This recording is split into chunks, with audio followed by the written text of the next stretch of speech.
I feel like I always start it. You start it. All right, I'll start I don't want it. to hog it. Thanks for you're very you're a selfless guy. Well, I try to, be an equality.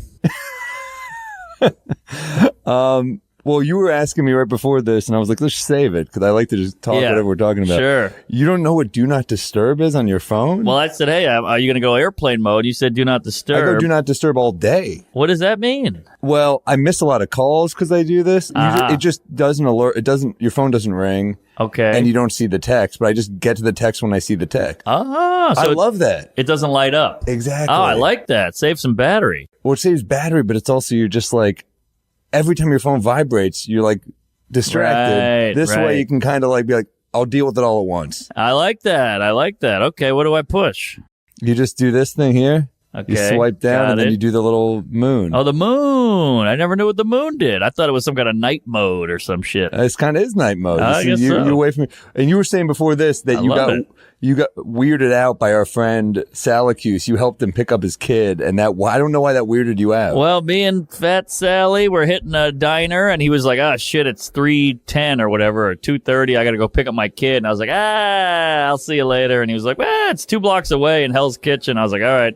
So I walk over there, and it's just this, public school with 100 parents outside, and they're all like, "Billy, Timmy," and the kids running their arms. I was like, I gotta get out of here. It was too much. It was too wholesome, and his kids is so cute. I guess that's better than the opposite. Where you're like, I got to do this more often. Yeah, exactly. But, that's true. But that's weird that it's just parents. Yeah, I don't know. It made me think about my parents, and then I was like, do I want a kid? And then I took one home. But yeah, I don't know. It was just it was too feely, and then his kid had another kid with him, and he had chocolate all over his mouth, and he was cute, and the kid wouldn't shut up, and I had to hold one of their hands, and we went to a bodega, and Salacuse bought him a Snickers, and they were like, "Oh my God," and it was too much. Dude, candy to a kid. Oh, man. You see why these pedophiles go straight to the candy. They love it. It works.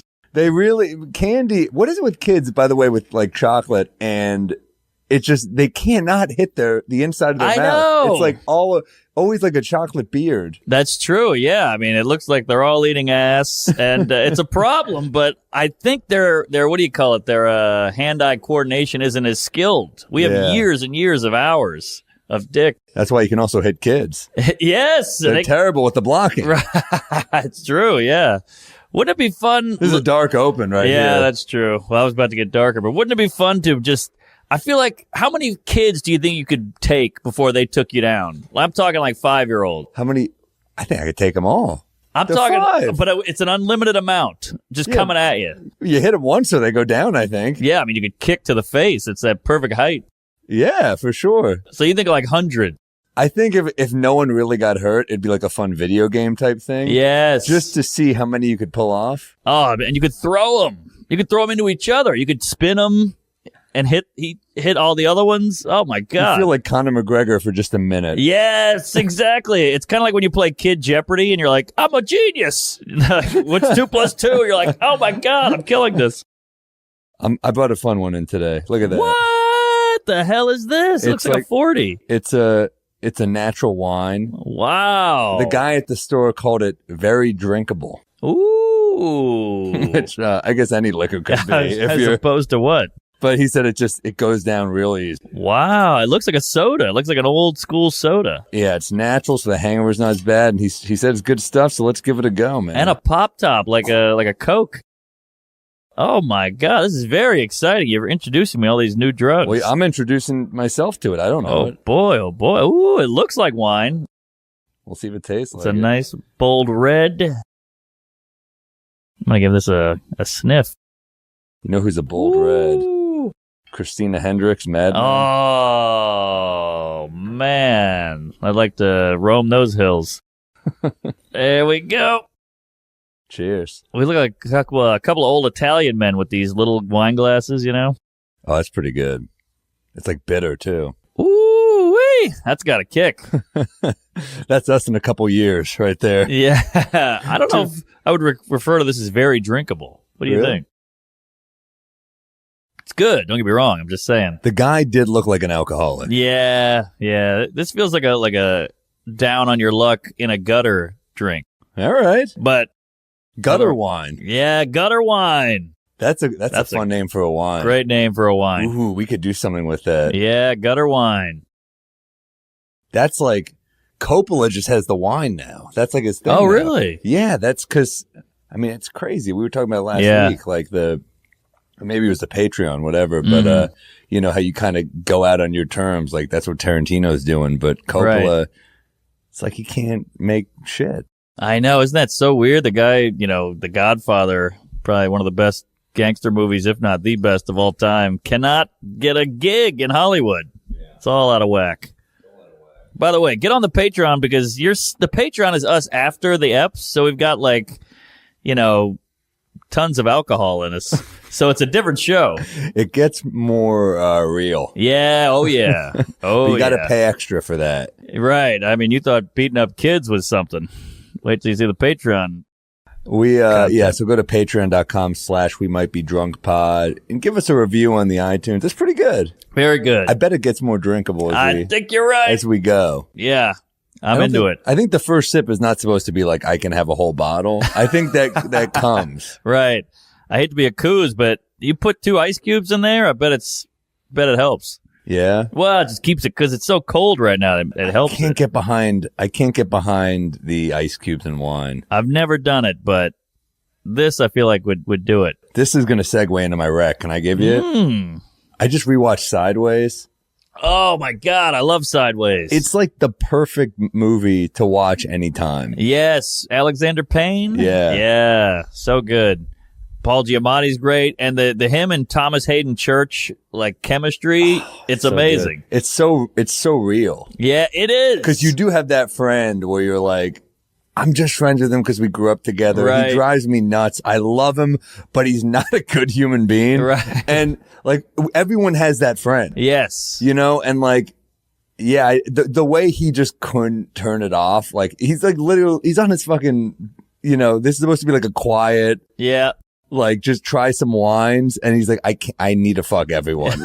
Literally the scene in the end where the heavy waitress, he's like, I bet she'd be 2 tons of fun. He's like, can't we just have a meal? I know. And then the other guy's going through a divorce or a book. He's like, he can't get his book sold or something's going on. Giamatti, he's waiting to hear on the book. I was like, oh shit, that's such a relatable phone call where you're on with your agent and they're just like, for whatever reason, this one's not going to go. And I'm like, oh fuck. How many of those have we heard? Too many. Oh my God. Yeah. It's so true. I mean, we're on YouTube, folks, but yeah, but that is, how did he think of that? You hear a premise and we go, oh, that could be a bit, or a director or a writer's like, that's a movie. That premise is a movie. It's just so loosey goosey, like 2 friends on a wine retreat kind of thing. It doesn't really have bones there, but yet Payne was so good. He's like, no, this is going to be big. But it's mapped out. You keep, it doesn't feel like it does, but things keep happening.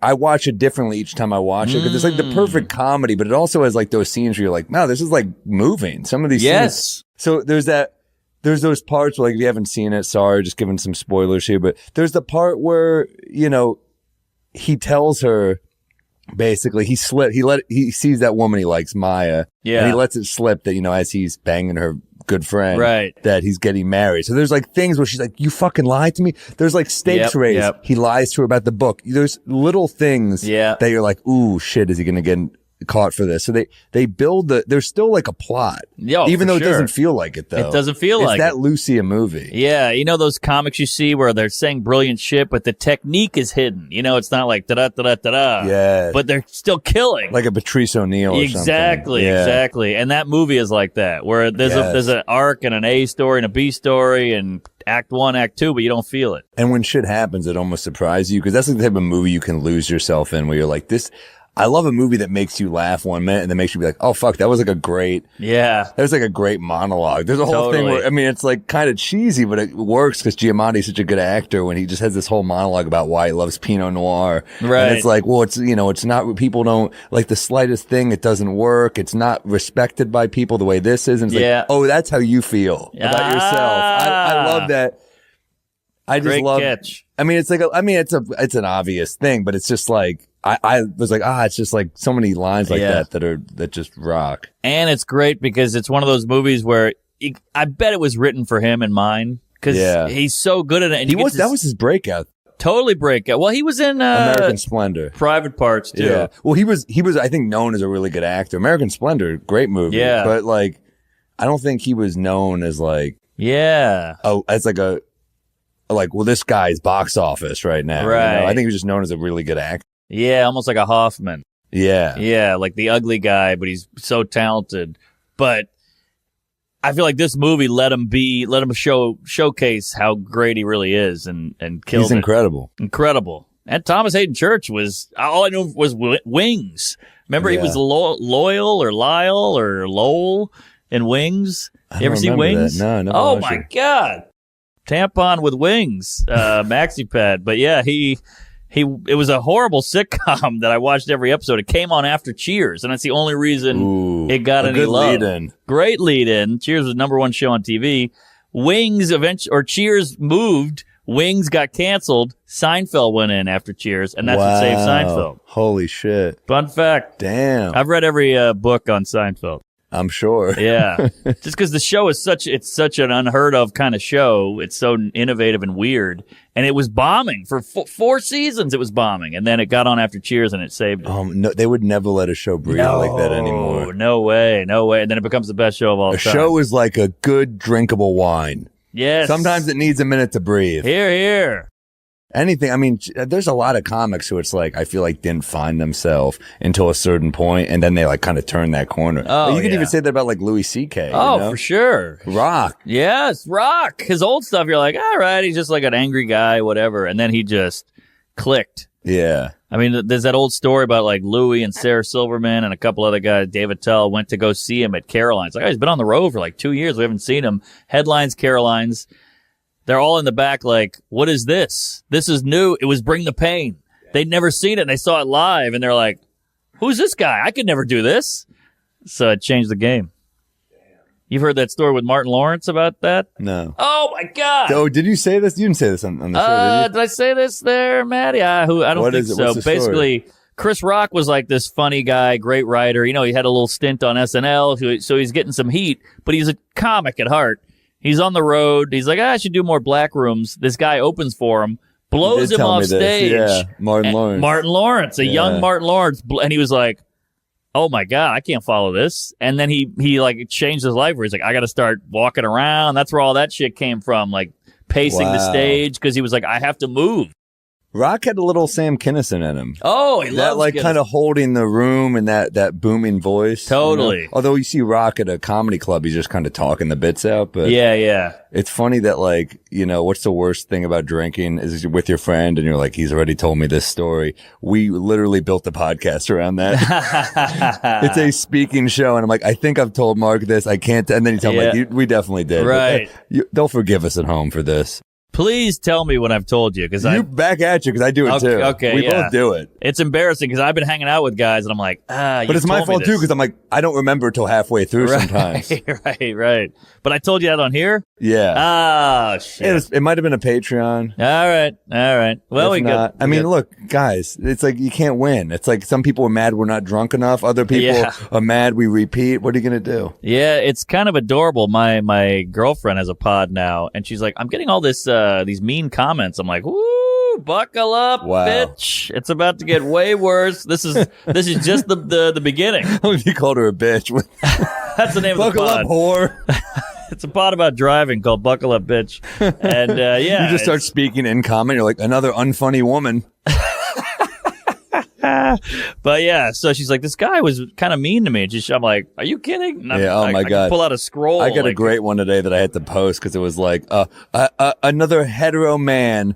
Let me read it because I had to screenshot it. 'Cause it made me, some of these make me laugh. Like, of course. It's so funny that we've gone so far, like, progressive that it becomes, now you're judging me based on my skin, my sexual orientation, my, all this shit. And you're like, what are we doing? Now you're just it was a back clip of me bombing on morning TV, which I think are always funny. Yeah. So, I posted on TikTok. It does a shitload of views on TikTok. Oh, yeah. But then, you get the people, I always like to lead in with like bombing. So people are like, if it's positive, they're like, you're not bombing. But if it's bad, they're like, yeah, you're bombing. You stink. Right. So this guy writes, yes, the forgettable experiences of a white hetero man is comedy. I thought that's what we did here. I thought we were observational comedians. I know. I thought that was making the mundane funny.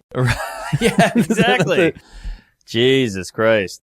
What are you going to do? Yeah. I mean, there's psychos everywhere. And but I kind of enjoy it. I think it's really? funny. I don't look for it, but every once in a while I'm like, let me see. And I'm like, oh, it's kind of funny. I should enjoy it more, but it's ridiculous. How do you not? It is, yeah. I don't know. But that guy's walking the streets and you could bump into him at Whole Foods and be like, oh, sorry, man. He's like, oh, no problem. Then he goes home. He's like, white hetero man. That's what bugs me. Does he need every story to be like, and that was one about slavery? And you're like, well, does everything have to be murderous and horrible? And I agree. I'm with you. Not everything has to be about, not all comedy has to be about someone's plight. There's escapist comedy. Of course. I mean, Nate Bargatze's doing very well on Netflix and he sells out everywhere. I think we're kind of craving a little bit of just like, well, not everyone's comedy is for everybody. Well, that too. But we got into this weird thing where, I don't know, the world's all fucked up, but like, Ted Bundy's got a doc, and then we got to have another doc about Dahmer, like the 15th. We love murder now. We always loved it, but now it's like,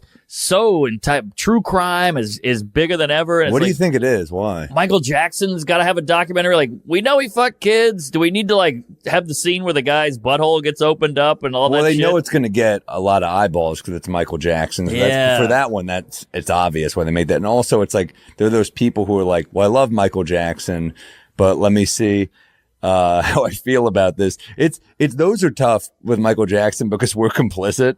Right. Because that's why it takes so long to turn on people like that. Because it's like, we all fucking love his music. Yeah. I mean, I still hear it at Target. You know? My God. I heard like Billie Jean the other day and I was like, it's a good song, man. Great song. I mean, the guy's talented. You can beat it. You can beat two things. Yeah, beat it. Yeah. That's what he did. But yeah, it's just weird because like we like craved it for a while. And it was almost kind of like, I felt like we were going we got to love everybody and body positivity and don't shame. So then you almost have to like even it out with, hey, here's a pedophile. Let's all hate him. That's what it feels like. It is. I do feel guilty watching this sometimes because it's like you forget that they're real people. Oh, I'm literally watching like a Dateline episode and her body was never discovered. And I'm like, pass the pad thai, you know? We're so disconnected from it. Completely. I mean, that's all social media is. Like, you fucking cuck bitch. And you're like, my mom might see this. You know, you psycho, relax. What's the beef? I'm a human being. It's weird. Like those murder docs are like, they are addictive too. Yeah. I think part of it is like we all in our heart like want to be part of, like, there's something so satisfying about piecing something together too. I think that's why people love the forensic files. Is like, all right, well, like that they use science to solve a murder. So like, that's cool. It's like at the end there's justice, like that. But then you have like ones like unsolved mysteries. Yeah, that I don't love. I don't like it. You get no closure. No closure. I want an orgasm at the end. I want that that dead body to jizz on. It's fucking without coming. It is, yeah. Where'd the condom go? I don't know, but yeah, I don't like that. I want to have the button on it. It's fucking without coming because there's a less life. There we go. I like it. But write it down. That could be something. But dude, I love the. Although there are some unsolved ones, like shit. You know, it was a pretty good one on HBO, Murder at Middle Beach. Is that what it's called? Loved it. That was good because we don't need to know it. Like, if the journey is that incredible, right. I don't really care about the ending because you learn so much about him and his struggle. And made by the son who lost the parent. He lost his mother, and there were some weird parts of that, though. Oh, the whole Ponzi scheme part was so weird. And also there was a part where this old lady next door was like, I saw a gentleman enter the house in a ski mask. I'm like, first off, maybe we shouldn't refer to him as a gentleman. You know? I don't know if that's exactly what happened. But the fact that there were like a lot of red flags like that, where like you just saw a dude enter in a ski mask. Right. It seemed very clearly to be the dad. I felt like that. If you're just like, if every time you bring it up, you're like, He's like, so who murdered mom? He's like, I thought we were having a sandwich. Yeah, right. I know. Like, you can't just, there are people like that though. Like, don't you find that like when you try to talk about like really heavy stuff with your dad that it's hard. It ain't easy. But if it's a murder, I feel like you should at least be able to ask once. Yeah. If your mom got murdered, you know. Yeah, you got to bring it up. Yeah. It's a big matzo ball hanging out there. So I get it. But man, that is heavy stuff because it's also, you got to remember there's cameras and lights in the living room. So it's not just like, hey, Dad, what's up with this? Or hey, Mom, what's going on here? It's like, hey, here's my crew. We're going to put a little makeup on you. Okay, where's Mom? You know, it's kind of a lot with production there. We forget about that. It is a lot. Yeah, but he was going like secret mic and that shit. Like he was showing up, yeah, you know, that's like true. with the camera guy outside, mic'd up, like you're wearing a wire against your dad. Isn't that crazy? I mean, that's got to be fucked up. Just to even if you don't think he did it, but there's a possibility that's got to fuck your life up a little bit. So you know Jason Katz, my buddy. I think he filmed your special. He directed. I Got This. Yeah, there you go. I love Jason. Yeah, great guy. So this is a little nugget about me. I'm so disconnected with my parents, and my dad is having some health issues. So I asked Jason in like a sad text to interview my parents about me. So when they die, I'm going to watch it. Wow. How fucked up is that? I've never told anybody You can't that. just ask him, like, what? Ask them? Yeah, why can't you just... I mean, I understand videotaping it for when they move on or whatever, but you don't want to just be like, what do you think of my comedy? It's too weird. Is it beyond your comedy or is it most... It's everything. It's the whole life. It's the whole relationship. And nothing happened. I wasn't diddled or anything, but it's just that stresses me out just hearing it. Well, I feel in my weird, twisted logic, I'm like, I'll get something out of this. This is a move in the right direction. Is it going to in any way play into the eulogy? Are you going to watch it before you eulogize him? Nah. I'll probably watch it in like 30 years. Really? Yeah, sit on it for a while, let it build some interest. Really? Yeah, I don't know. Maybe I'll never watch it. I definitely think like it is weird like dads of that generation are not. I mean, look, it's probably like they're too closed off and we might be too open. I think that might be the problem. We have to be open it's our overcompensation. But it's our generation too. I mean, it's like they don't we're the TikTok generation, sure, you know, of sure. like of these kids who are just like, I mean, maybe we're a little older than that, but like those people just literally on like, so I was thinking about this the other day and you're like, how much more, it's only going to move more forward. I know. Like how forward is it going to be? It's literally going to be like a kid spread eagle, like here are my balls. And, I think they're weird. You know? What do you think? Send me photos of your balls and we can compare. Yeah, you're right. It's going to go there. But I just think about, you know, like it is tough. Like I love my dad, but I definitely feel like, yeah, there's a wall. There's a wall, I think, Sure. of just people of his generation. Like I don't even blame him. Like I think there was a much bigger wall with his dad. So for him to be where he is, yes, is huge. Yeah, I agree. And my dad's got the most fucked up childhood, so I don't fault him. I don't blame him. Military guy, tortured weirdo guy. So like.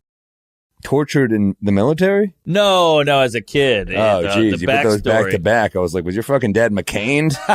What the hell? Was waterboarded. Jesus Christ. Yeah, no, he... The waterboard was nothing compared to this video he's got to make for his son. I know. Brutal. Exactly.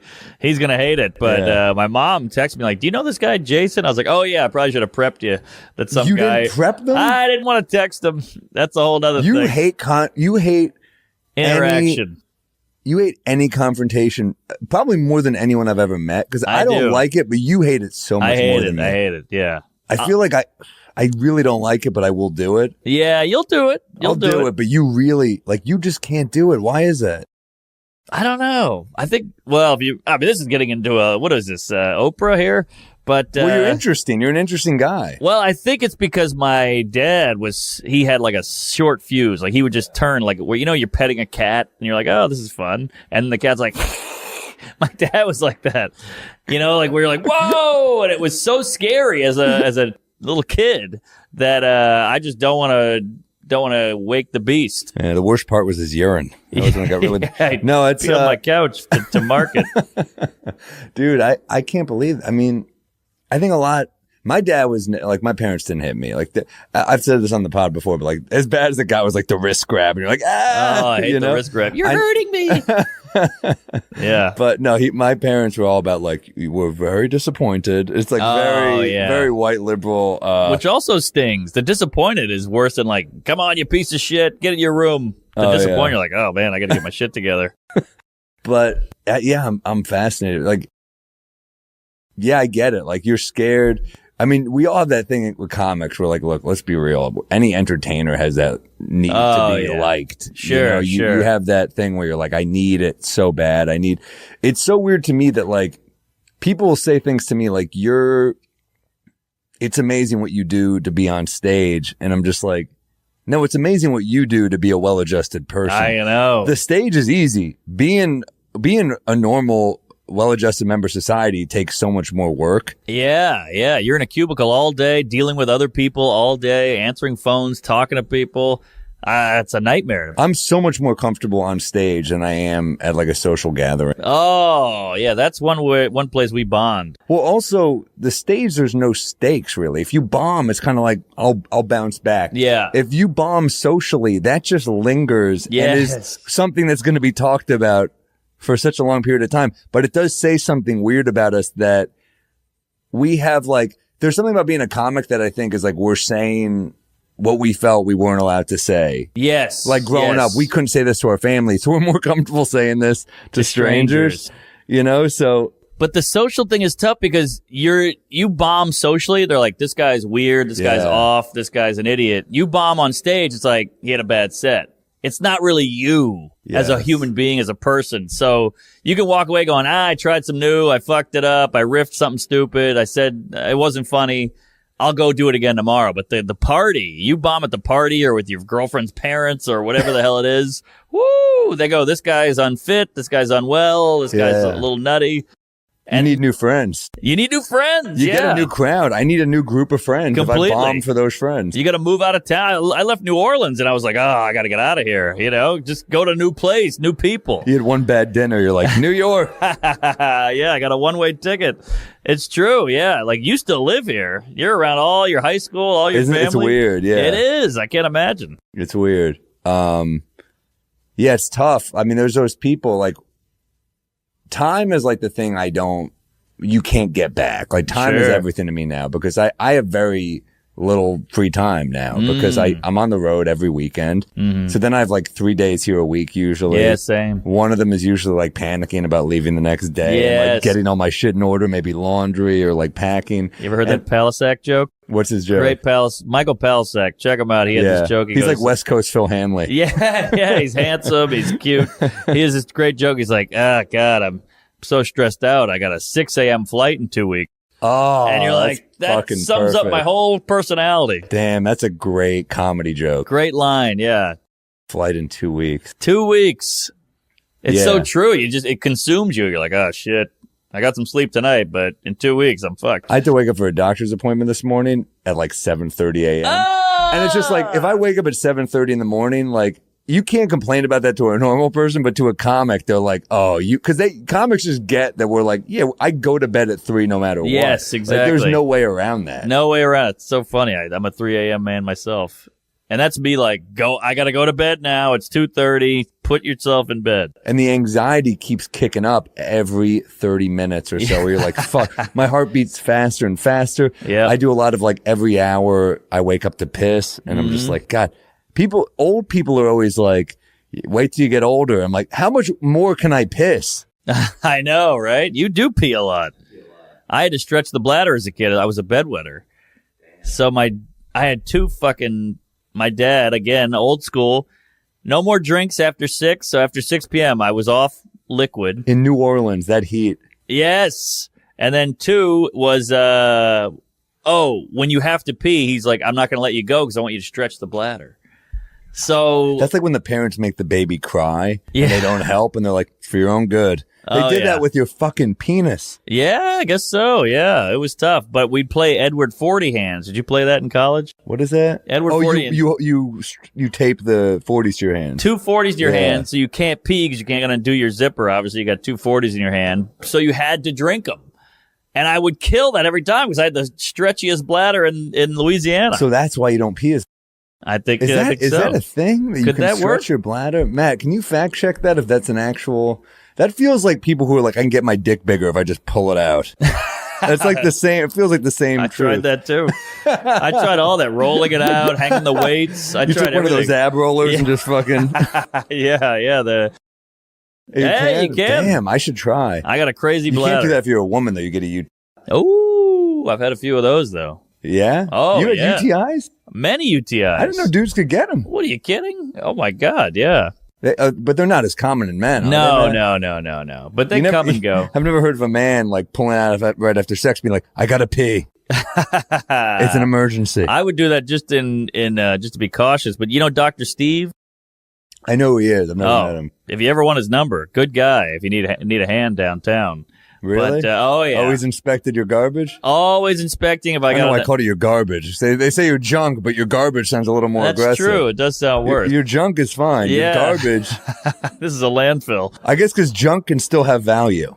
Oh, Is that what it is? Oh, that's big. I don't Yes. know. Garbage is just garbage. It's ruined. Yeah. I picture a banana peel and a fish bone. Yeah. But junk could be like an old record player. Yeah, it's like a little, flea sale, flea market, whatever. Yeah. Good Garage point. sale. Garbage is no good. But yeah, so I forgot my point. You see the doctor he touches doctor. your penis. He was on speed dial, like, I got a UTI. He's like, CVS, go get it. I called it in.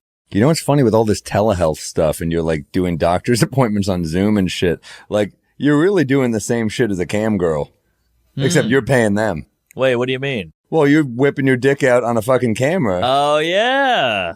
Except Yeah. it's a problem. It's a problem. Yeah. We got to pay people to look at our dick. Yeah. They get to get paid. Yeah. I know like 3 chicks who failed in comedy, and now they're killing it on OnlyFans. Yeah, but it's a short-lived Sure. it's a short-lived career on that. I guess so, but I mean, it's like you it'd be nice to get, It'd be 20K. you really? Look, I got You're nothing. doing pretty well on the road. No, I'm just saying, if things got weird, it'd be nice. Wouldn't you be more satisfied being like, did you hear the new Norman bit being like, check out Mark's dick? The joke is more satisfying. Of course, I agree. But let's just say we weren't funny. Then it'd be nice to be able. There's no fallback.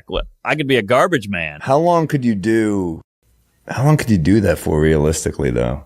The OnlyFans thing. I don't know, but I think when a 20K check comes in a month, you're like, It's weird. You want to be recognized for your comedy. I don't think you want to be recognized in the street because you're like, oh, I've seen your dick before. Yeah, that's a good point. By the way, if you're calling it garbage, a garbage man could be a gay guy. Ooh, there we go. That guy loves junk. Garbage man. Yeah, he collects. Just like a garbage man. What was that smell? By the way, when I was a kid, everybody would be like, garbage man, get paid a lot. And you'll go, wow, really? And then you hear and you're like, not nearly enough. Not enough. For that is a thankless job, especially in New York. You know how many rats they're probably pulling out of there? Oh, my God, you're right. That's a thankless job. The hours are shit. Yeah. You smell like shit probably from it. Garbage. Shout out to garbage men. That's a tough ass job. And you're for up real. at the crack of jizz. I mean, how many times have you been drinking? You're like, oh, the garbage men are out. We better go home. I think they always. I don't know. I heard that a lot growing up too. They'd be like, garbage men make a lot of money, but then you hear and you're like, Can we get a number on that? What? That's it? not enough. In New York? Oh, that's low. You're keeping this city clean. Yeah. Ish. Let's be real. It's not that. Sure, but That night, what is it, Monday or Tuesday night, when all the garbage is on the corner, you're like, ooh, this is a gross. That's like, it's like Frogger, but with rats. You're just having to like get through all these. Oh, the amount of rats. It's, when you have, I have a West Coast girlfriend who, when she comes here, I have to be like, it's like New York is like a shitty roommate. Yeah. That I'm just like hoping will behave. That's great. It's literally like. Is that a bit? No, but it could be. This probably. is gold, yeah. But it's like, it literally is like.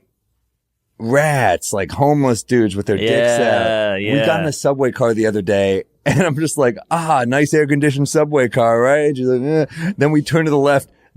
I'm trying, you know? Yeah. There's just a fucking pile of human shit. And I had to be like, oh, let's go. I just like grabbed before she could look. I was like, oh, let's go this way. Over here. Let's sit over here. Great. It's like you're the divorced dad with your shitty apartment. Like, no, it's fun. It's fun. It's a dead body. Play with it. Hit it with a stick.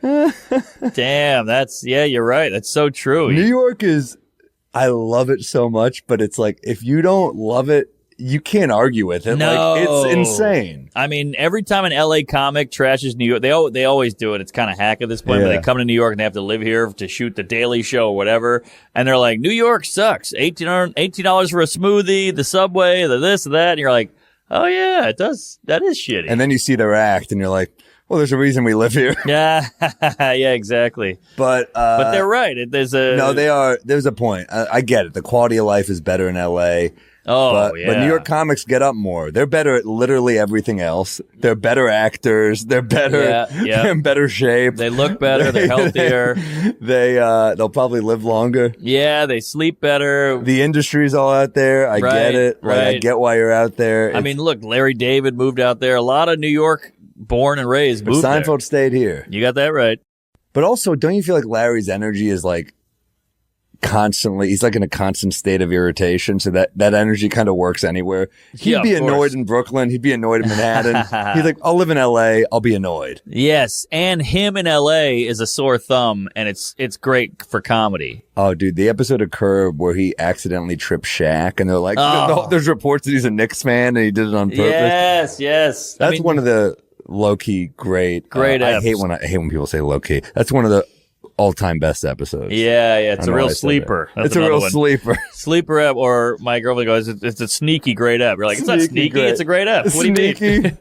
like the episode's like that Greer Barnes bit when he's sneaking on the train. Oh, yeah. Suspicious packages. Like the package, he acts it out. Oh, that's funny.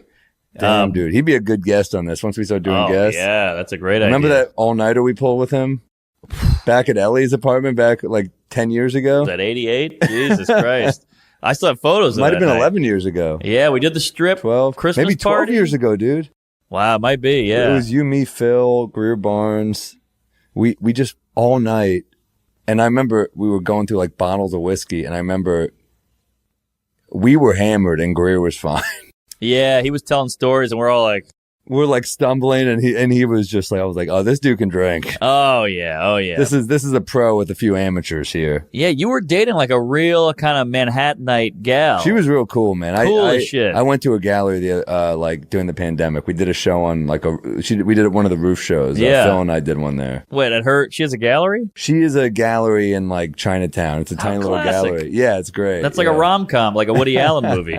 But she had like hot loved friends. You, yeah. Oh, she was great, and she had a great apartment, like Upper East Side. It was her mom's apartment. Oh, okay. But that was my first taste of like, because I was so young then. I was probably like 25 or something. We were kids. This is amazing. It was all new to me. Like a balcony in Manhattan. What the fuck? She didn't have a balcony. All right. Well, it was like a one-bedroom in Manhattan. Well, it looked huge to me. I lived in Crown Heights. It was a nice building. It was a nice building. Very nice. Doorman, all that shit. Now, you were this New York Jewish comedian. Like the whole thing was very foreign to me. It was fascinating. We were hanging on the Upper East. We were hanging at the Strip. Yeah. Yeah, I remember she'd have like parties and stuff. Oh my God. They were fun. Like, bar cart, and it was very like beautiful apartment, like good architecture. Great bar cart. And she put music on. I was like, this is high society. Dude. And we'd black out. She put on music on? Well, how low was your bar? It was like Holy Billy, shit, music. What was it? What's that name? It was like Nat King Cole or something. Yeah, no, she would play good tunes. Yeah. We, there's something about getting drunk to like jazz that just makes you feel like it's like a higher class of drunk. Totally. And it's the Upper East Side. It was cold out. I mean, this is all nothing I've done. We didn't have winter in New Orleans, so it was all very new to me. It was fascinating. A lot of you guys, if you watch this on YouTube, we're doing a lot of like kind of summery drinks. It's hot as fuck outside. Oh, it's brutal. In the winter, I'm kind of pumped to do some like maybe some peaty scotches. Maybe we'll get some like Ardbeg in the mix. We'll do it. We'll do it up, but maybe we'll have Fat Cat by then. Maybe we'll have a rye by then. Good call. I do need it to get cold. I'm not a fan of the summer. I hate the heat. Really? Yeah, people go, you're from Louisiana. Why do you hate the heat? Well, I still, I hate my dad too. It doesn't matter where you're from. Joking, Dad. But we had a breakthrough in this episode, man. You can't just turn on him. Oh, no, I'm just worried about the guys getting old. But I hate the heat. I can't, like, I don't know, my atoms are moving too fast in my body. It's too much, you know? Like, look at all the hot places. They're all at war. You know, like Coldplay. Well, I guess Russia's fucking psycho, too. I take it all back. They went out like G's, too. What do you mean? Oh, man, those World War II battles. I feel like they always lost the most men. Oh, my God. Could you imagine? I watched all those documentaries. The dudes putting their feet on the fire just because they're so cold. Like, their foot is in the fire. I'm like, we bitch about everything. These guys were out there for 6 years or whatever. It's crazy. There's stories when they would get they would have to go cannibal when they'd be so starved. They would talk about how the butt has the meatiest, weed. So they literally ate butt. Yeah, there you go. Yeah. But I mean, that's a good point. That's fucking brutal. Brutal. And they would eat those MREs, and a cigarette was a treat. I got a cigarette. You know, just what a nightmare. Like the rats, the trenches, the cold. We complain about AC. I know. Got to change the filter. Here we go. No, you should see the complaints. I mean, you think about it sometimes. I'm like, our Wi-Fi goes out for 1 fucking minute. These people are like, ugh. And they don't living in debris. Yeah, they don't talk about the war either, which also I think kind of hurts their cause. Because I feel like, if someone's like, I was triggered and I felt threatened. You're like, okay, let's hear it. But these guys didn't talk about it, so they don't get the love either. Yeah, that's a good point. It's all about you just kind of those people talk the least. Yes. It's literally like grandkids Grandpa, do you want to do my podcast? And they're like, oh, I don't, it's kind of painful for me to talk. It's like, well, on my podcast, we try to be real. So, right, exactly. I would talk about the war if I was in the war, but that's cool that you're. Yeah. But they can't articulate. I get why they don't talk about it. Because imagine trying to be like, okay, here we did this. Or like, oh yeah, I've been skiing. I get the cold. Like, no, you don't get it. They have shell shock. Yeah, so I wouldn't talk about it either. Go. Another week you haven't watched Rick and Morty. We're going to get you on it. This is the week. This is the week. Yeah. Going to Martha's Vineyard next week. What? A show or just a vacay? Just a vacay. The lady has a pad out there, so we're going to go. I've never been. I've never been either. I'm not a beach guy, but I'm going to get a bicycle. We're very similar in a lot of ways. I hate the beach. I don't get it. I don't hate it, but I just I'd rather sit in a bar with music and a bartender sweeping up and I think we're trash. I mean, maybe I think it's classy to like the beach, and I think I'm always kind of I like a poolside, a hotel, a poolside. I'll do poolside. I mean, look, there's some trash on the beach. Don't get me wrong. For sure. So the beach is cheap. So I think there is a lot of poor people go to the beach and fucking bring speakers and live it up. True. So the beach can go either way, but then you got the Hamptons. The beach has a lot of range. Not big on sand is a real deal breaker for me. I don't get it. It ruins you ruins the bathing suit. You got to shake everything out. Yeah. It sticks to you. Yeah. You got to deal with jellyfish. You got to deal with it's constant sun. Then you're sweaty and you're kind of burny. Sanders, and it's too much. You are pink by the end, but no, I'll go. I'm not so hard against it. If someone's really passionate about it, I'm like, all right, I'll go. I mean, I was in AC a few weeks ago, and DeVito was there with his girlfriend, and she was very much we need to go to the beach. And luckily, I was in too much pain to even get out of the hotel. But they got a cabana or something. Oh, good. But it sounded fun. If I was up to it, I would have gone. Yeah, but. It's I guess it could be. I mean, you get a book and you just sit in a towel. It's kind of nice. Sure. But I feel like you could do that on a terrace or in a backyard. But do you get in the water? Not at the beach. Oh, well, there you go. How about you? I do, just because I'm it's there. I got to do it. But I don't know, unless I'm surfing or boogie boarding. Do you surf? I've never done it. I would love to try it. Yeah, it looks fun. Yeah, but I never had a good wave. I mean, I think you got to learn it. I think. Yeah. I think you're right. But it just always looks I don't know. Yeah, I need something to do. I just end up getting shit-faced because I'm I need a drink or I'm just sitting here. I don't know what to do. Yeah, you know what I think looks cool vacation-wise is a poolside bar where you just swim up and they hand you a vodka now or something. You're talking. That looks fun. That looks great. Yeah, and there's a cool, charming bartender. We work our vacations around the bar. Of course. Yeah, I'm on vacation to turn it off, so I need the alcohol to shut me down. Or else I'm like, I should be tweeting. I should be Instagramming. I should be podding, you know?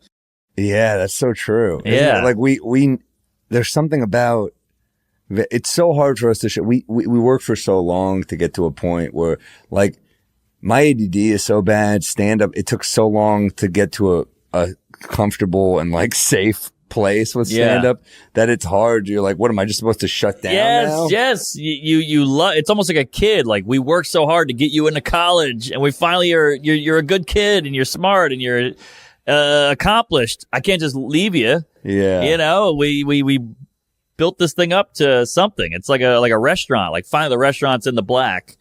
And what do you, am I just going to go leave it? No, I got to stick with it. Yeah, it's tough, right? It's a business. It is tough.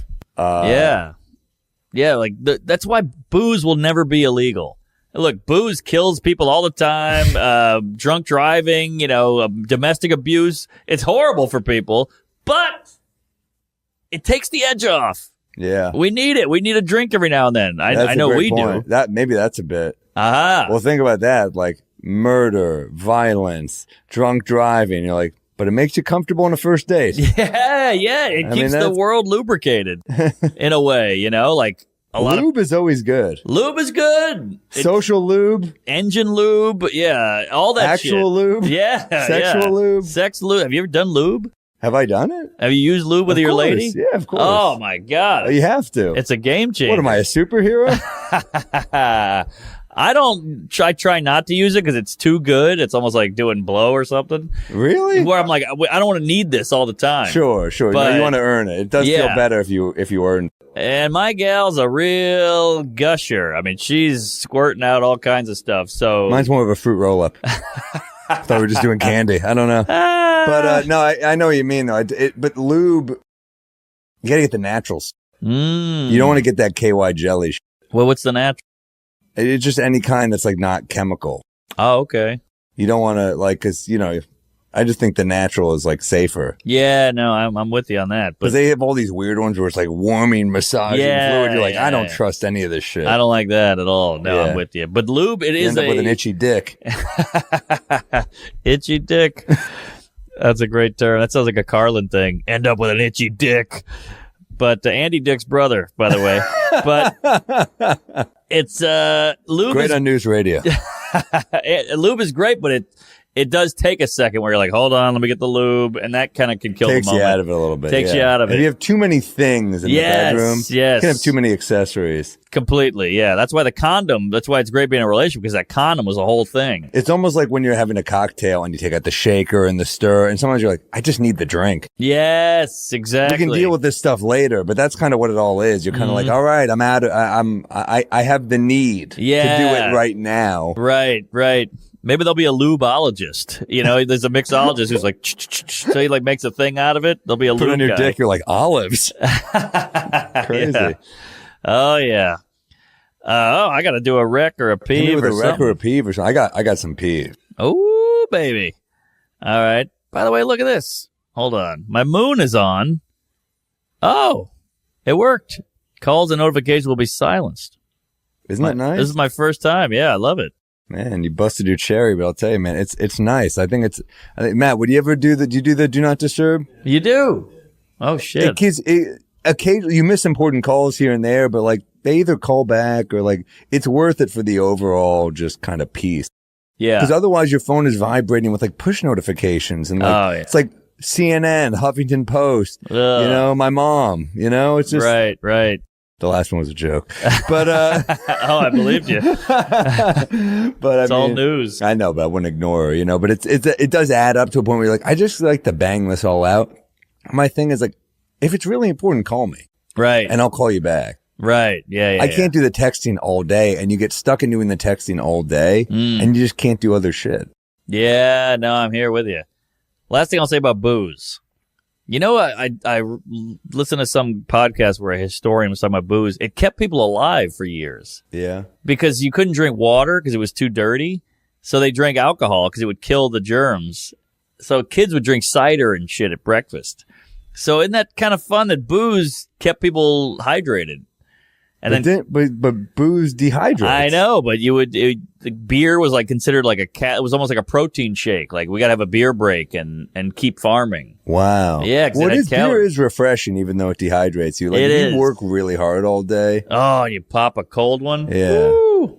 Tilted. There's something like I get happy hour. Like I get needing a drink. Definitely. You know. You ever seen of course, you've seen Shawshank. That scene where they tar the roof and they have that bucket of beers with the Italian opera. You're like, oh man, that beer looks good. Shawshank's tough not to watch. I know. It's like got that Goodfellas effect where you're like, if it's on TV, it's always on TV. Like that's one where I'm on the road. I'm like, all right, I'll fucking every time. If I'm in the gym or something and it's on, I'm like, all right.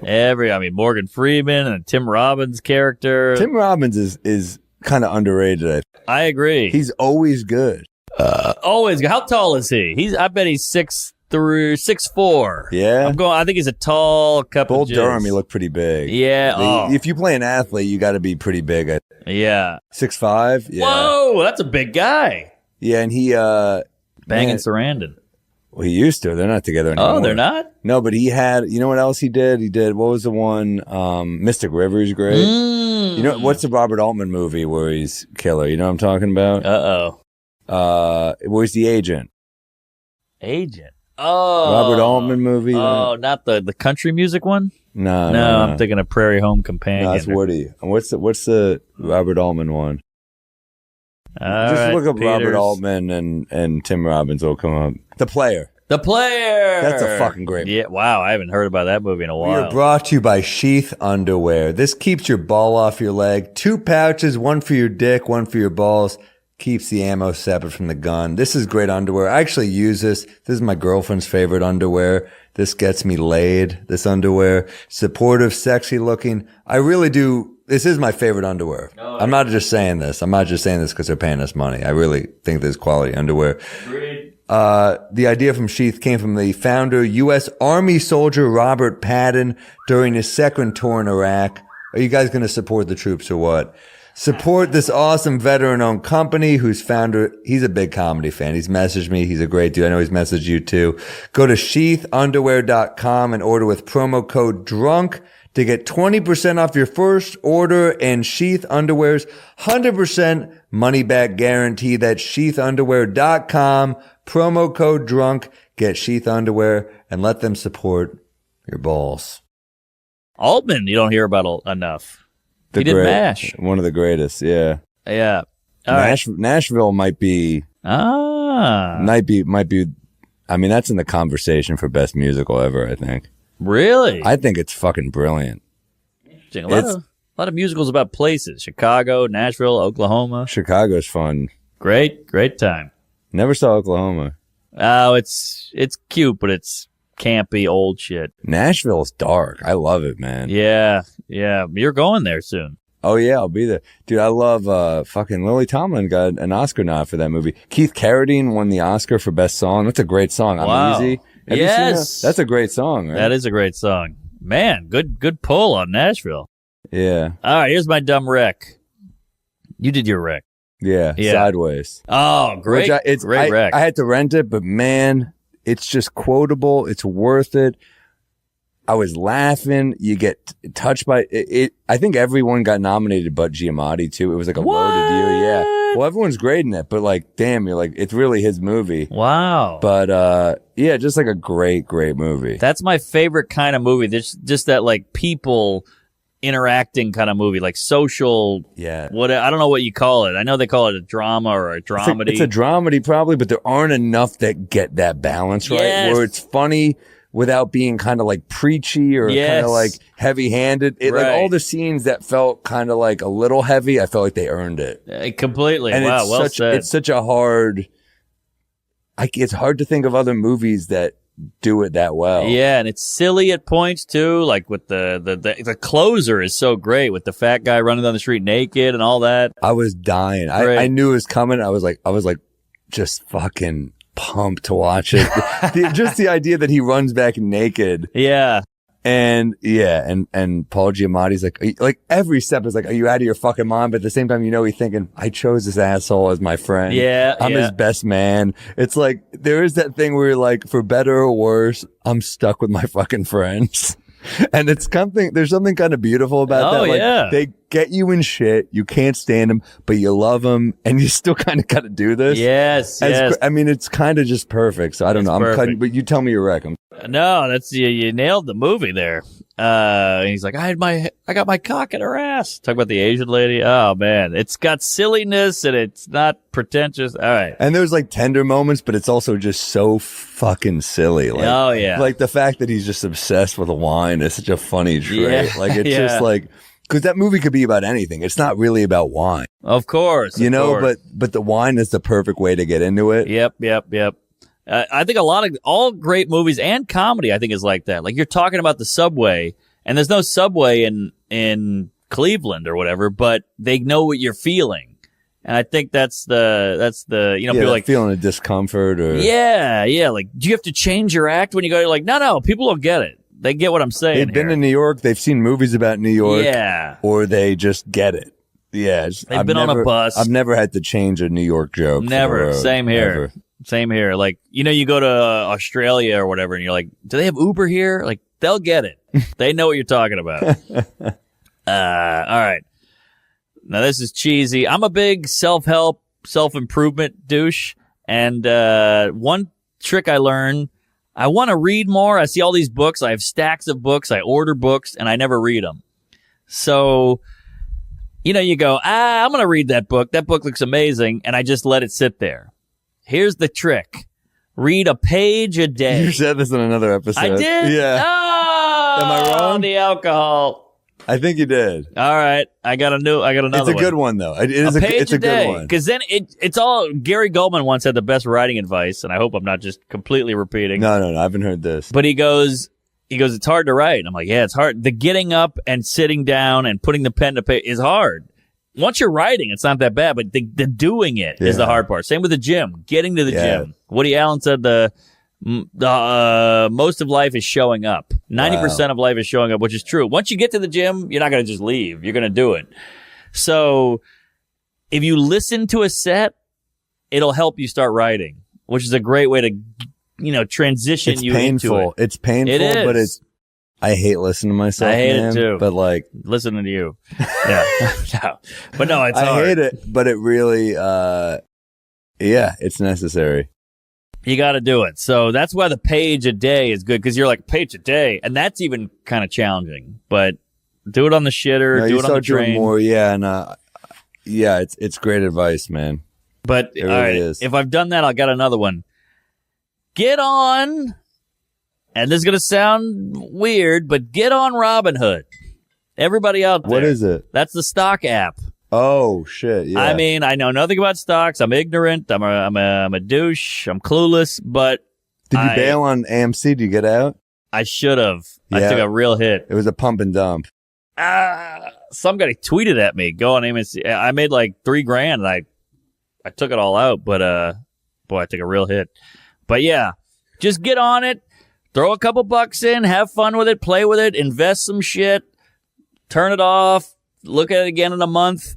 I think just try it. It's a good way for idiots like me who don't know anything about math or numbers or money to just dabble in it. It's a good way for us to get our toe in the pool. Interesting. I'd never do it. Yeah. That's new for me, but this app exists and you might as well take advantage. Smart. All right. That's a little tip. Give me a peeve. If you got stock tips, please send them my way. Now, I hope I haven't done this peeve before. This is kind of a heartfelt ep with dad stuff. I love it, man. I think it's good. I think it's good stuff, Matt. You got to have these every now and then. Yeah. We opened with beating up children, so I feel like that gave us some leeway. But peeve. The guy, you ever had this? The guy who texts you with a favor, which is fine. The guy you never see or talk to or hear about or whatever. He's like, hey, can you do me a favor? You're like, all right, what do you got? Can you do me a favor? Tell me who this is first. Yeah, that's I part didn't of save your number because the last 2 times you text me was a favor as well. So true. I got to start saving. No, you save it as like Jeff Favor because that's all you know him for. It's like Bonnie Big Tits, or Red Robin or whatever. So Jeff hits me up. Haven't talked to this guy pre-pandemic since then. Hey, can you do me a favor? All right, what's up, man? What's up? And then after that, I go, yeah, I got you. He goes, how are you? Oh, now you're going to pull a how are you after the favor is done? First of all, I hate the how are you because you're like, it's clearly like, oh, I should ask him about his day because he's doing me a favor. So it's so contrived, but I hate the how are you because now I got to go, things are good, but now I got to play your dumb game, which I hate doing just because you feel bad. Right. You don't care how I am, so that's my peeve. Yeah, it's tough. I'm sure. I'm trying to have, empathy for that situation. I also think I've done that before where I've been like, well, if you're like, how are you? You're a friend. We talk all the time. It's like, oh, you're like. But if it's someone you don't know. That's what it is. I don't know the guy. And it's clearly like, oh, I should be polite now. It's so obvious. It's so there are people I don't see enough, and sometimes I'll text like, miss you, how are you? But yeah, I think with the favor is different. With the favor. Yeah, I think that's the different. Thing. That's the thing. This guy's a scumbag. It is tough. Yeah, it's like Ratso Rizzo and Midnight Cowboy. It feels completely forced. And don't hate on Ratso. That guy, he had a tough life though. That guy. I mean, I like the guy. It's a great character, but I don't want to hang out with him. I'm walking here. Great movie. Great scene. That was improvised. That line. Great. Is he a New Yorker? Hoffman? He must. He must be. Give it a go. Man, he fucking ran the 60s and 70s. Oh, my God. Marathon Man, The Graduate, and Bancroft from the Bronx, Arthur Avenue. Gotta love that she ended up with Mel Brooks, too. I know. That's one for the comedy guys. Yeah. Smoke show, sexy as hell. By the way, she was like 38 in The Graduate. I know. That's what a MILF was back then. Yeah. Even then they were like, I think she's too old. Isn't that funny? That's hilarious. But yeah, man, shit. Huh? Oh, you hate to hear that. I mean, LA's got good juice. That's true. There's true. Some good LA Jews. There are some good LA Jews. He's really just like one of the best ever. Yeah. Such a great actor. Seems like a cool guy, funny, fun guy. In a lot of comedies. He's in Meet the Fockers. Tootsie. Yeah. Hook. Fuck. That's like I remember that as a kid. Yeah, he was Captain Hook. What? Okay, let me give you a peeve. Oh, hit me with a peeve. I got a couple. One is okay. This has hit me hard. I think this is very drinkable. Yeah, it's very drinkable. I get it now. So it fucking goes down pretty well. Yeah. Once you get past that initial bitterness. It's got a kick. It's kind of like us. A little bitterness up top, but then once you get to... We're fucked. Why? This is 12%. Oh, I know. That's high. I knew we were going into. Oh, my God. I got 4 shows. Well, you're going to have a buzz for them. What are you going to do? Whew. All right. Give me the peeve. I got 2 shows. I'll be all right. My peeve... Okay, so I'm on my flight, and the guy in front of me, he's like, it's like one of the things where you're like, are you out of your mind? He's looking at his, like literally, I'm in the first row waiting for him to move, and he goes, 14. And I'm like, oh, I'm with you. Well, it's not here. Yeah, it's not the first row. I've seen this. He's really going so 14, with you. and he goes 14. I'm just like, it's that way. What you think? You think it's towards the cockpit? Like, it ain't up, it ain't down. It's straight on. We're at 2. 14. We're 3A. What comes after the number 1? Yes. Go this way, dude. I've seen the guys going. Hold on. He literally looked at me like for help, and I'm like, "Do you need help with 14?" Go, man. Who are these guys' parents? What is wrong with this guy? I'll tell you what. Even if I don't know the language, I know enough that ain't 1. Right. I don't care if you're on the metric system. I don't care if you're from the Middle East. It's fucking laid out for you. This couldn't be simpler. Yeah, I was just like, come on. So that was one. I had another. I'm with you. I have another one for you. All right. This fucking happens all the time where you're on the subway and the dude, like, they just don't have headphones and they're just listening to their music like this through the speaker, and you're just like, that I don't get. Hey, guess what? I lost my headphones on the road last weekend. You know what I did? I sucked it up and looked at the fucking window. Hear, hear. I sucked it up and didn't listen to music for a minute. We're living in a society. It's so fucking rude. And guess what? It's never like something. By the way, I noticed it's never a podcast. It's never like, they're never holding their phone up like this and they're like, this is Fresh Air with Terry Gross. Hold on, I got to put on Tipping Point with Malcolm Gladwell. It's never that. You're right. It's always just like... It's like some techno bullshit. Yeah. You're like, thank you. Yeah. Glad my life is fucking shittier because I've met you. I know. Suck it up. You're be considerate. You're making strangers' lives worse. Yeah, that's it in a nutshell. Nailed it. That's who you are. That's the sentence. You are making people you've never met. You're annoying them. Yeah. And they're taking that energy with them to the next place. Yes. Now. I saw a New York Post article today. Man on subway slashed for telling a guy to turn his radio down. The guy in the radio just Jeez, I better cut it out. What's that? I better cut it out. I know, right? He cut this guy. But it's scary because, if you're doing the music out loud, like, you're off already. Yeah. You're not aware. You're not thinking about other people. You're right. So, like, but turning it down, like. But it's, you know what? I think they're close enough to us. I'm like, well, they own a phone. Yeah, but I mean, does every homeless guy I see. He's got a phone. Yeah, that's a weird one, isn't it? Yeah, that is odd. Like, you have a TikTok? What plan do you have? Yeah. Pay me when you can? Right. Is there a hobo plan? There must be, because they're doing well. It's definitely T-Mobile. It's got to be. They're always on the move. Yeah, or Cricket, whatever the fuck that is. I've seen Cricket around. But yeah, that's true. Yeah, what is that with the no headphones? Get some fucking headphones, suck it up, go to that weird electronics store in the airport, pay the overpriced amount because you lost them. Yeah, I knew I wanted AirPods, so I waited it out. And I was like, I'll wait till I get back. I'm not going to buy some, bullshit pair. You lost those? You lost your pods? Them. Yeah. They were a gift, too. I felt bad. I lost mine, too. It sucks to lose the AirPods. It does. Really, and they also, they really... Fucking Apple, give a pair out every once in a while. They have to cost $275. I know, exactly. Fucking criminals.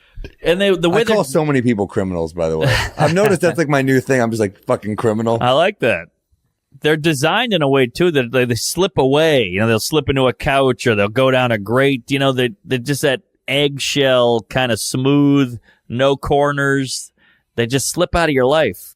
They're so evil. I picture them just like testing them in a lab, and they're like, make sure they fall through this grate right here. Exactly. Can they fell through. Perfect. Exactly. Just sneaky enough. Exactly. And somebody told me that, look, you can look this up. iPhones are designed to start not working after 3 years. I'm sure. Like a relationship. But it's like... Mine stopped working after 6 months. It must have been a Samsung. But yeah, it's true. It's like, come on, what are you doing to us? And I get it. They're trying to make a buck, but like, we're trying to be happy here and live our lives. It's a great point. They do break, but then I'm also like, I just look at it like taxes at this point. I'm like, I'm going to spend an absurd amount of money on a phone because I use it so damn much. Yeah, we're hooked. They got us by the balls. It's our calendar, our mail, our weather, our recording. We're so dependent on it. Podcast. You got a book on there. I don't know how the Amish do it. I feel like I go without a phone for like a day, and I'm just like, I go nuts. Oh, man. Dude. I went without headphones, and I was like, I'm fucking strong. Yeah. Yes. I gave myself a few of these. I was like, I'm a strong man. I know, but I bet if you did 10 days without it, you would make it. We used to have a bit about like, didn't you have a bit where you're like, I have to listen to my thoughts? Oh, what was that bit again? It was like, you ever forget your headphones and you realize thoughts are not good. And then it's this long bit about how, it's good to drown that shit out every now and then. And, it's like a mental cleansing. Yes. The way people like juice. Yes. It's like that for your brain. You're exactly. Like, I try to listen, I only listen to like music with lyrics, like, I try to cut that back a little bit because if I do it too much, I'm not going to be thinking of jokes or something. If I listen to jazz or like classical, I can kind of like listen to that and still kind of like be like bit idea. But if I'm just listening to like, fucking Staying Alive by the Bee Gees. I'm just, I'm not thinking of bits. I'm like, I'm doing the little fucking dance. That's true, yeah. But I do need music like that to get me amped. Like, it's either that or like 6 p.m. coffees on the road. Oh, yeah. And I'd like to keep it to 1 at that time. Yeah. Maybe 2. Somebody gave me a hot tip. They said, listen to video game music because Really? it's designed to like ramp your brain up. But I tried and it was too rampy. I don't buy that because I think like video games, like, I never feel connected after listening to, like, I play video games. I'm never like, man, my brain feels good. No, same. We're lucky we're not, I know guys will spend 9 hours on Call of Duty or whatever. I'd love to. I mean, during the pandemic, Taylor and I would do like, I bought an Xbox for LA. Yeah. And we started playing Halo co-op mode. What? It was so fucking fun. That is great. Dude. It also, like, you end up enjoying each other a lot because you're, like, literally, like, get down, I got you here, like, you're, like, you're, like, have each other's back and you're shooting people. Yeah. One of you's leading the way, the other's just, like, shooting. It's fucking fun. That sounds nice. I get why people lose but we would, like, play for, like, 4 hours and be like, oh, my, our fucking lives. Like, we got to do something productive. Yeah, you could burn through. I used to play Candy Crush for, like, 2 days, and my girl was like, you got to, like, go to get a shower. It's addictive. Games are the only one I'll do now at all. I have a PS4 at home and I'll do like NBA 2K just when I'm like, I'll like listen to a podcast or something and just play just to like, but I'm not even really playing. I'm doing like front office mode. I'm making trades and shit. That's what happens when you get older. You don't even want to play the game. You just want to like restore the franchise. Yeah. I just like want the Knicks to be good again in like a make believe game. Right. Yeah. Well, it'd be nice if you could do that with your own life. Like, all right, I'm at a job interview. I killed it. That's The Sims, right? Is that The Sims? Kinda. Isn't that kind of The Sims? Like, you kind of make a guy and he has got a life. Oh, really? I thought it was just Sim City. That's where I stopped with Sim City. Dude, we're fucking old. And we're getting old. Sim City, because like the fact that I even get that reference, you're like the football stadium. Yeah, we'll build a football stadium. Yeah, we need roads. We're building out suburbs. Yeah, that was fun. That's the fucking best. Oh yeah, but video games have come a long way, and people are going to start fucking. That's going to be a thing in video games. Oh yeah, I guarantee it. Really? With virtual reality, the way it's going, it's going to be crazy. Maybe that'll be like what Tinder is in the future. I think so. You like virtual fuck before you meet. Probably. We're just going to keep filtering. It's crazy that you. There's no substitute for real like sex. No. But like, I think to meet people, it's going to keep. We're already doing like no, yes, no, yes, just off appearance, basically. Wow. Yeah. And then it's going to be like, let's see how we'd be sexually compatible. Exactly. Yeah, you're going to fuck like virtually before you even meet. Yeah. I don't want to waste my time with someone I'm not sexually compatible with. And then, like, here's what's going to happen next. When you're like, if you're in a long distance thing, they'll make like molds of your dick and vagina. So you can like fuck on FaceTime. That'll be like the next thing. You're right. Don't you think? Holy shit. That'll probably be the next move. That's one way where guys are lucky. It's like our dicks are concealed to the last minute. You know, like women's kind of tits are out. You can see unless you're a fucking Subway pervert. That's what they open with. I don't think they're really hitting the dating scene. I prefer them to the fucking people without the headphones. I agree. At least they're keeping themselves. At least they're fucking like, I'm like, that's deeply mentally ill. Yes. You're just fucking rude. Yeah, right. I'll take like rude. I'm like, fuck you. You're closer to us. You should know better. Yes. Whipping the dick out. I'm like, you're far gone. You're mentally. I mean, that's a good point. That's a good point. The guy at my old gym used to blare the music, and you're like, what are you doing? Like, who wants to hear it? And I would have headphones in, so I would jack them up. And he would always give me like a weird look. Other noise that's external is fucking annoying. Yeah. Like, there's just construction going on in my building all day, and I'm like, enough. Yeah. I'm trying to fuck. Like, that's the thing about the pandemic is like, once it hit, a lot of people started working from home more. So people that are like always doing shit in their homes, I'm like, wrap it up.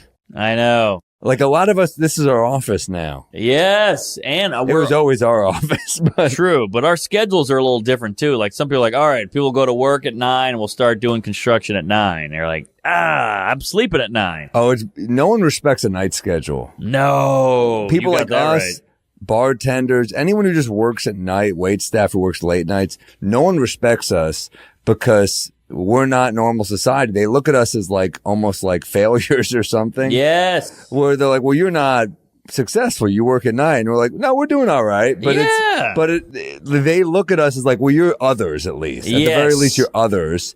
Well, because to most people, it's like dinner date. Like, how many girlfriends have you had? Like, just skip the show. Let's get dinner. Let's go watch a concert. And you're like, that's when I work. Not a lot because it didn't last long. Yeah, exactly. They never last. Dinner is a sign of stability to a partner. Oh, yeah. You know, the ladies love dinner. We'll breakfast and lunch the shit out of you, but guess what? Like dinner, it's like now we're at a point where we can kind of like navigate the shows around our other bullshit. Yeah. But there was many years where you're like, it's this or nothing. This is it. This is my job, and I got to get better at it, and I got to take this gig. This is at a club. This is at a place I want to keep working. And they're like, and you're like, you knew I was a comic. You're banging me because I'm a comic. I know. Now you don't want me to do comedy. They like you, but they want you. They're just trying to change you to be something slightly different. They see something they like about you, and they're like, let me just try to shift it right over here. And you're like, I ain't moving. You got that right. This is it. This is it, sister. This is who I am. I mean, shit. There is funny during breakups for me. I'm like, I'll change anything. I'll do whatever. And then I'm like, oh no, I won't. Wait, why did I say that? Yeah, totally. I mean, and look, guys do it too. They go meet some stripper and they're like, I think you should stop stripping. And it's like, well, that's how you met me, you psycho. This is who I am. I'm a stripper all the way. Then that stripper's like, I should start comedy. Stormy Daniels, you ruined it for everybody. Stormy Daniels, man. What a run. I know. It's fun because I jerked off to her. Did you? It's fun. Well, I watched her porn because you see her on the news. So it's like you know her. And then you get to watch the porn after that. And you're like. I mean, the fact that she was threatened was pretty fucked up, I thought. Wait, what threat? Yeah, one of Trump's goons. I think wasn't Michael Cohen mad who threatened? Yeah, he threatened her. Like, he was a goon. He's like a fucking Goomba lawyer. Really? A Joomba lawyer.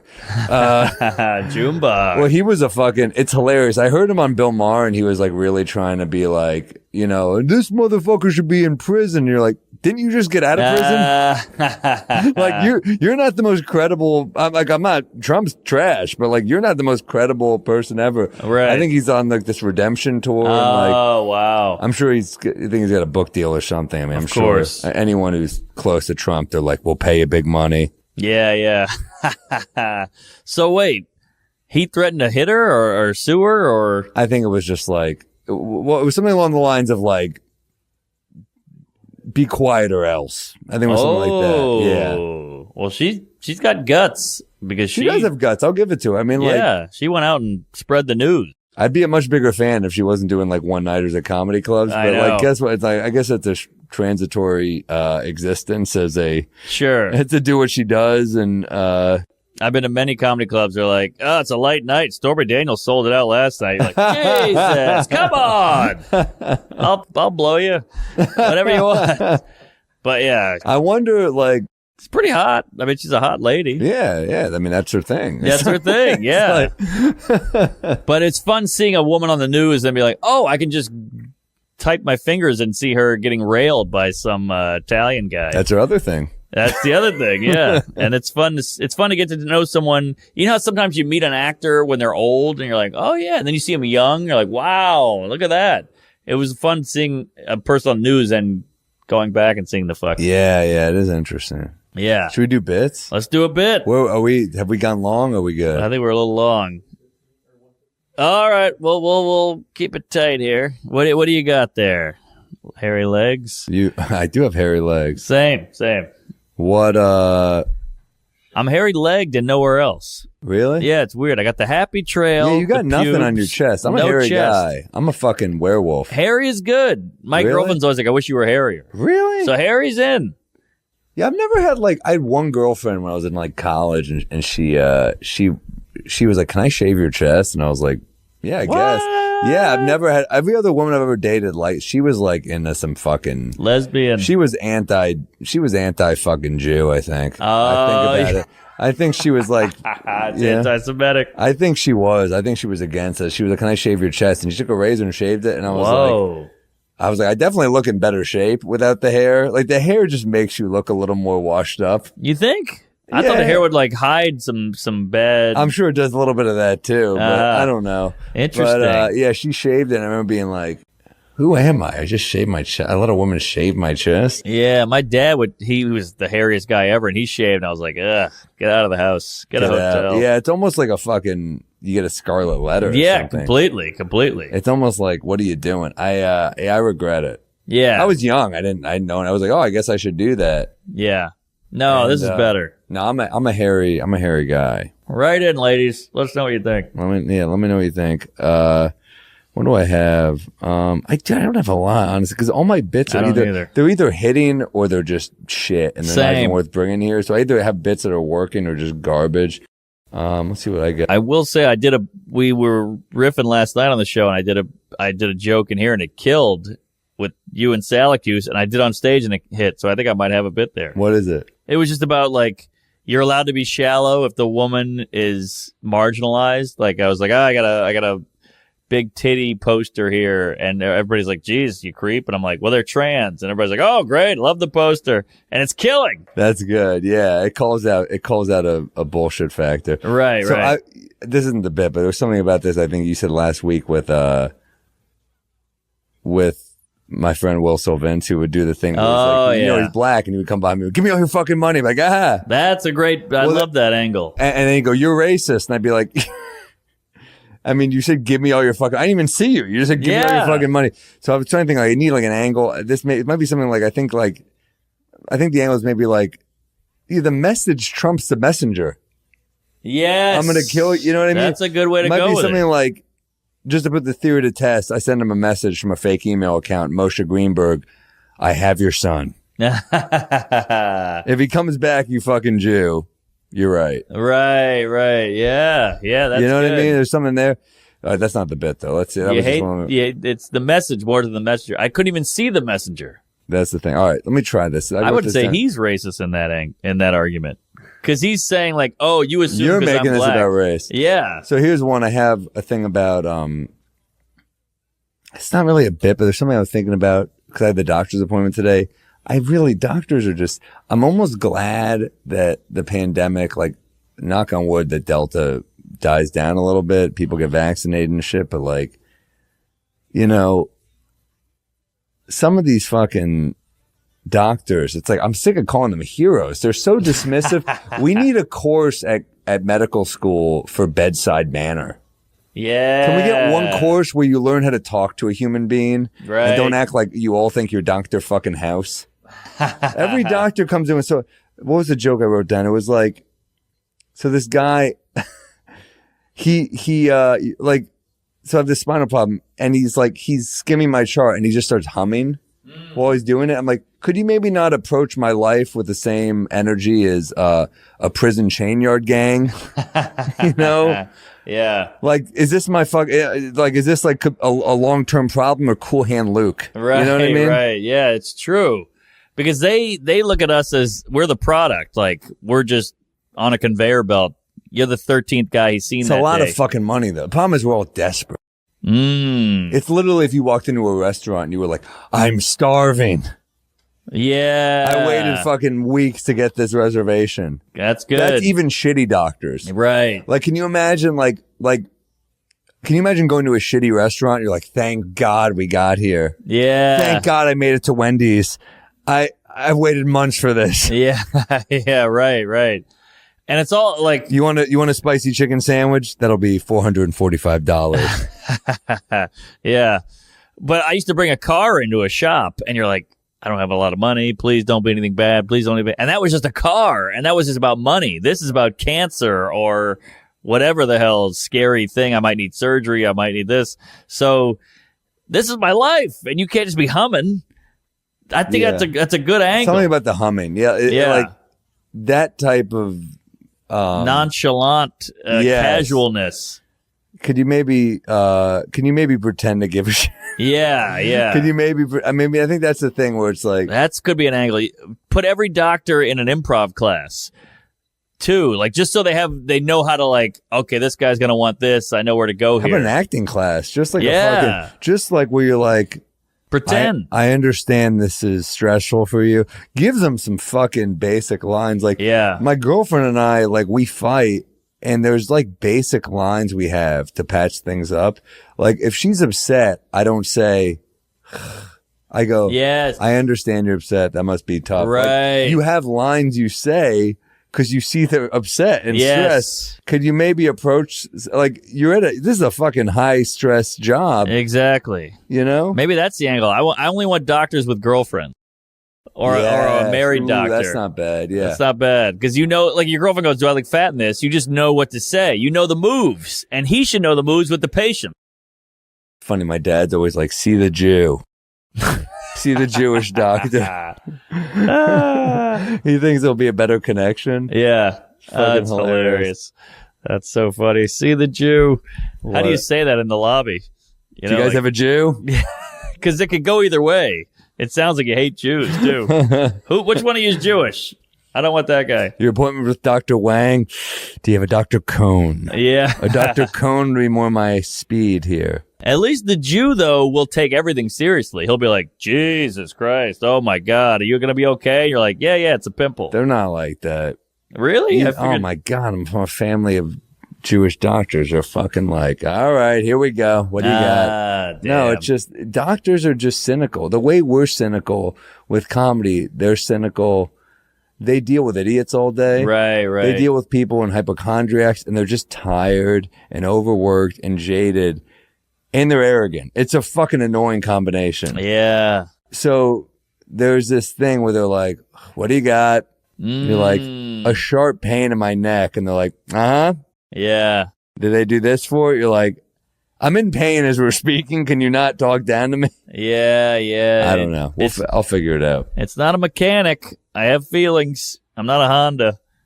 Please relate to me. Talk to me. I'm scared. How about you get this one from the doctor? You're like, he looks at the chart and he goes, ooh. And you're like, what do you mean, ooh? You don't want to go, ooh. So you don't want too much reaction either. But you want some reaction. I'll play with this. What do you got? All right. I'm working on this bit about how I'm in my 30s, which is an interesting time to be in your 30s because you get to watch old people and young people hate each other. You know, it's like, fuck you, boomer, you're clueless. And then the old people are like, Gen Z's entitled and lazy and pussies and all this. Everybody hates everybody. Yeah, and I'm in the middle and I get to watch. I have my grandpa and my nephew is like 14, 13, and they fight all day, but they're similar. They're very similar. They both sit at home all day watching the news. They both have no muscle tone. They're both like victims. They both count the diversity. You know, like my grandpa's like, a lot of black people on this show. And my nephew's like, good diversity. You know, and they both have blue hair. There's a lot of similarities. And then, hold on, I wrote something down. They fight all the time, and it's fascinating to watch.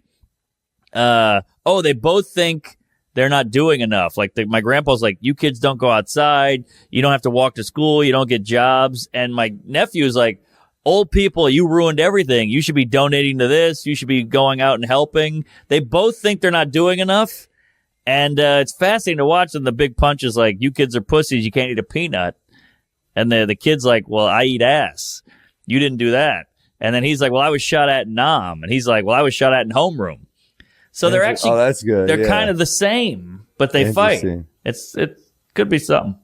I was shot at Nam. What was the line before that? You're a pussy. You can't even eat a peanut, you kids, these days. And he's like, well, we eat ass. So like, basically the point is like, they're both tough, just in different ways, but they don't see it.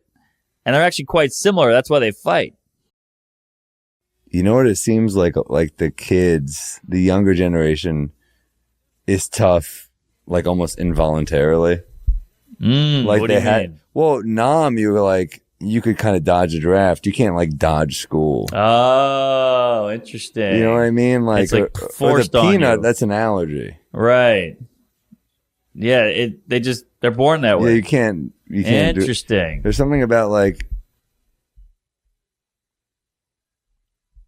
both points are valid. Like I listened to them, I'm like, this is fascinating because like you're both making some solid defense arguments, but and then you look at yourself and you're like, I eat peanuts and ass. Oh, that's good. Maybe I should bring it back to me. Yeah, because I'm in the middle, and I almost did because I have a bit about how like there weren't school shootings when I was in school. Yeah, it was rare. I mean, Columbine was a huge deal. That was huge. And then I remember I have a bit where I say, very different bit, but I say, when I was in school, there weren't a lot of mass shootings, so every once in a while we would poke a kid to see if he had it in him, till I get into a bit. But it's like, funny. But there's something about, so you kind of missed the mass shootings and Nam. Like, you're the most worthless of all. Oh, that's the bit. Oh, interesting. Maybe it should be, I don't need ass or peanuts. Interesting. Maybe that's funnier, because the bit is that you're most worthless of all. You're like, shit, I missed the Gulf War and I was too big a pussy for Iraq. Yeah. Interesting. I missed both. I missed it all. Yeah. Huh. Do you think there's anything about them being similar? Yeah, for sure. I think they are similar, but they both like dealt with race riots and stuff. Like there's a lot of similarities with like the 50s and 60s and the 2020s or whatever you call it. 2010s. Like weird presidents. You both protested just on opposing sides. Right. Yeah, they both play the victim. They are similar. They're very similar. They both play the victim. Like, young kids are like, we have it so hard now with income inequality and we can't afford this and no one's paying us. And then old people are like, I walked 8 miles uphill through the snow to get to school. You don't know what it was like. Yeah, when you were my age, you owned a home, and they're like, I also got shot at by the fucking Vietnamese. Yeah.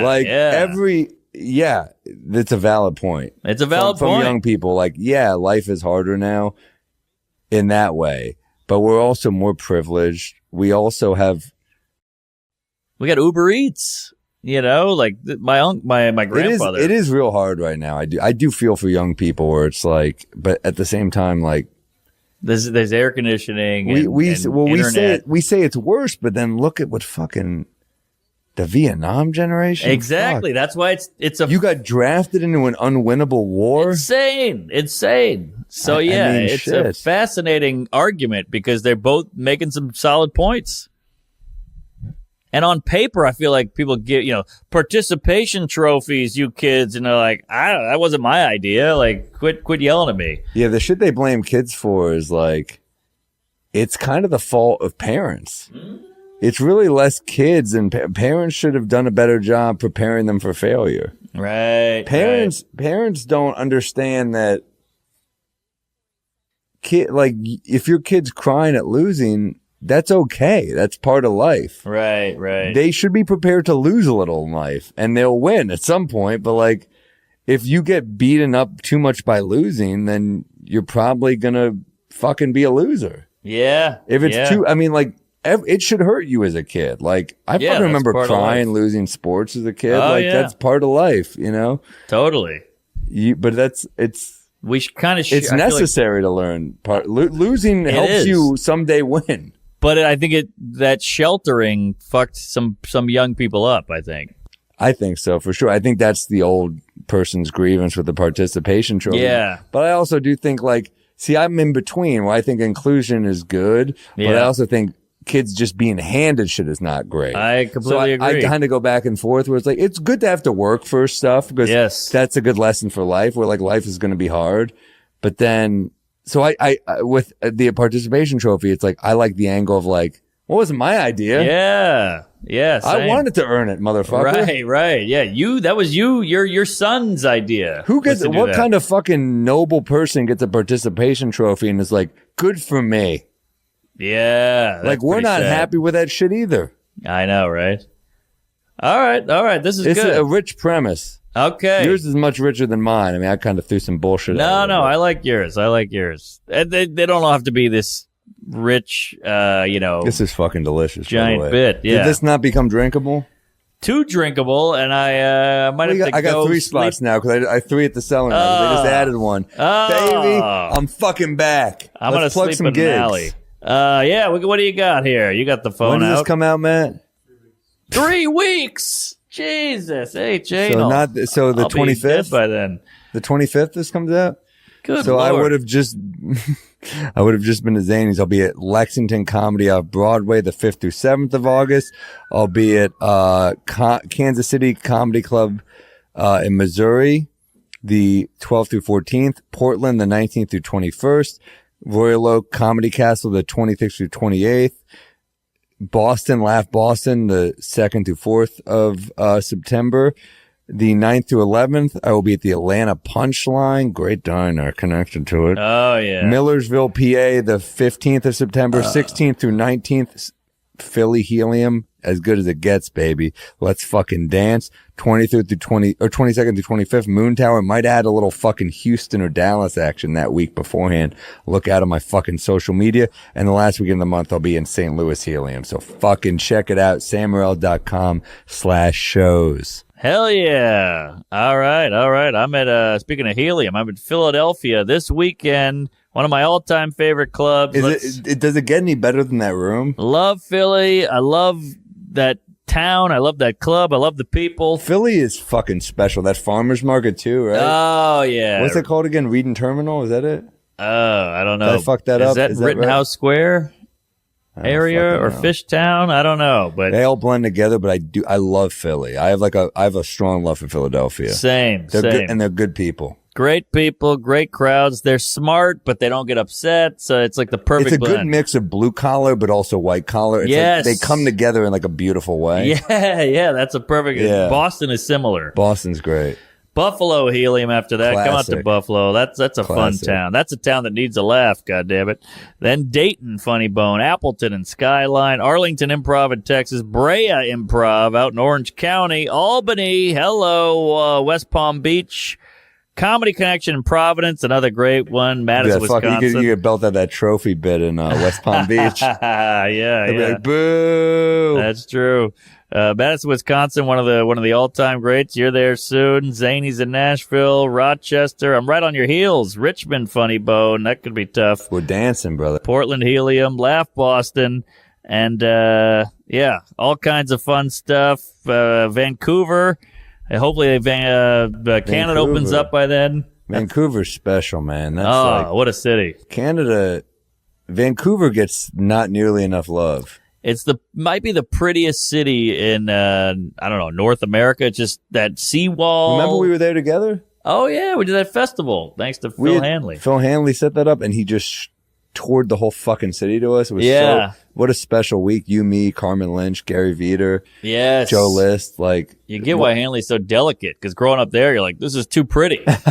You got no edge. He was in Oshawa. He grew up originally in a suburb of Toronto, so he actually grew up in like an oil town. Oh, really? So it makes no sense why he is this like prim and proper model. All his friends are like tough fucking oil town people. Well, that explains. And Phil is like this handsome fucking model. Yeah, gorgeous model. He used to wear cardigans. Now he wears tie-dye. I can't figure him out. Became a hippie. Yeah. Follow Phil Hanley, our buddy Phil M. Hanley on Instagram. Great comic. Killer comic. Great He's got stuff. a special in the works. It's going to be dope. And dude. We'll plug that up. We'll plug it up. Subscribe to the Patreon, patreon.com/WeMightBeDrunkPod.